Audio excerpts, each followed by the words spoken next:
Assalamualaikum warahmatullahi wabarakatuh.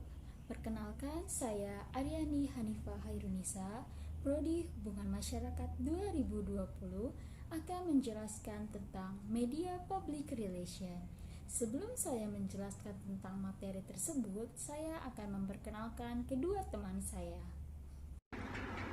Assalamualaikum warahmatullahi wabarakatuh. Nama saya Dandi Sulistyo. Assalamualaikum warahmatullahi wabarakatuh. Saya Saloma Maulida. Apa itu media relation? Media relation atau yang biasa disebut dengan relasi media merupakan kegiatan menjalin hubungan dengan media massa, wartawan, atau suatu pers untuk menjalin kerjasama dan berhubungan baik oleh suatu organisasi yang nantinya berpengaruh pada media massa itu tersendiri untuk menjaga kesan yang positif.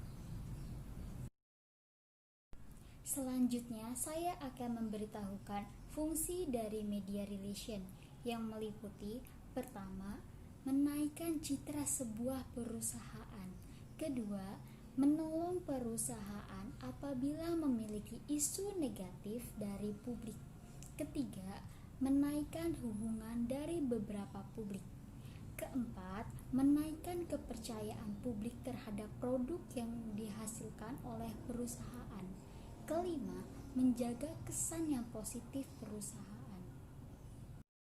Selanjutnya, saya akan memberitahukan tujuan dari media relation yang meliputi: pertama, sarana promosi dan media pemasaran; kedua, komunikasi yang berkesinambungan; ketiga, tingkatkan kepercayaan publik; dan yang keempat, tingkatkan citra perusahaan.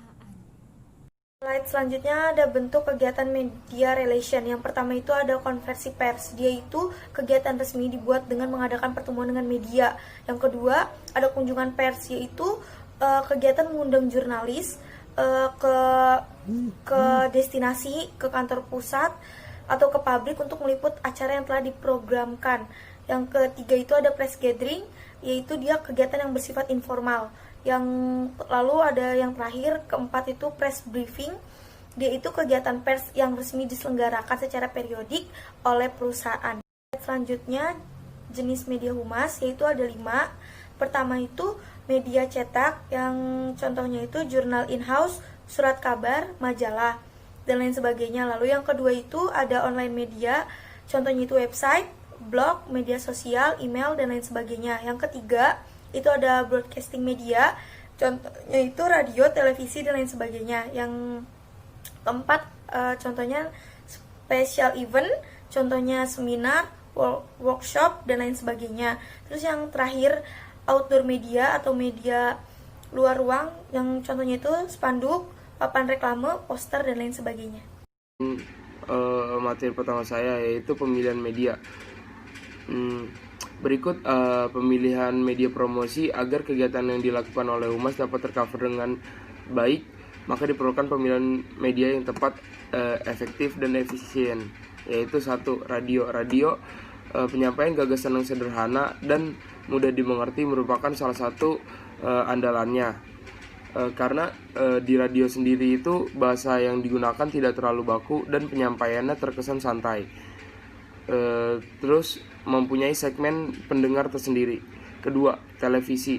Jangkauan dari televisi dapat diterima oleh masyarakat luas karena masyarakat sekarang, dari masyarakat menengah ke atas dan menengah ke bawah, hampir semua lapisan sudah mempunyai teknologi yang bernama televisi. Dan biaya promosi untuk ke televisi itu relatif cukup mahal. Dan yang ketiga, surat kabar menjangkau semua lapisan masyarakat, dan biaya untuk dari surat kabar ini relatif cukup murah. Dan yang keempat terakhir, media online. Hampir semua perusahaan saat ini sudah terjun ke media sosial, seperti media sosial atau blog.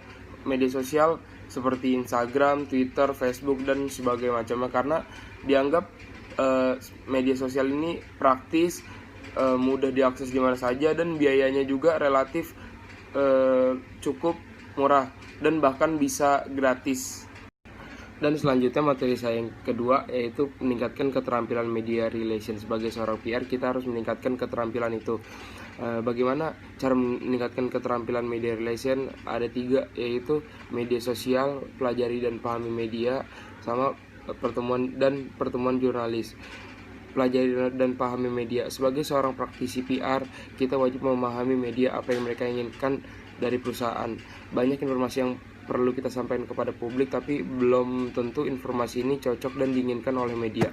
Dan yang kedua, pertemuan dengan jurnalis. Pertemuan dengan jurnalis ini banyak sekali manfaatnya. Kita bisa bertukar pikiran dengan jurnalis, terus sharing-sharing, terus tentang cara bekerja mereka dan apa yang mereka inginkan dari kita sebagai seorang PR. Dan yang ketiga, media sosial. Dengan keadaan yang sekarang lagi ada virus COVID-19, kita dipaksa work from home. Jadi dengan adanya media sosial ini kita dapat membantu melakukan kontak komunikasi dengan jurnalis melalui platform dan akun media sosial.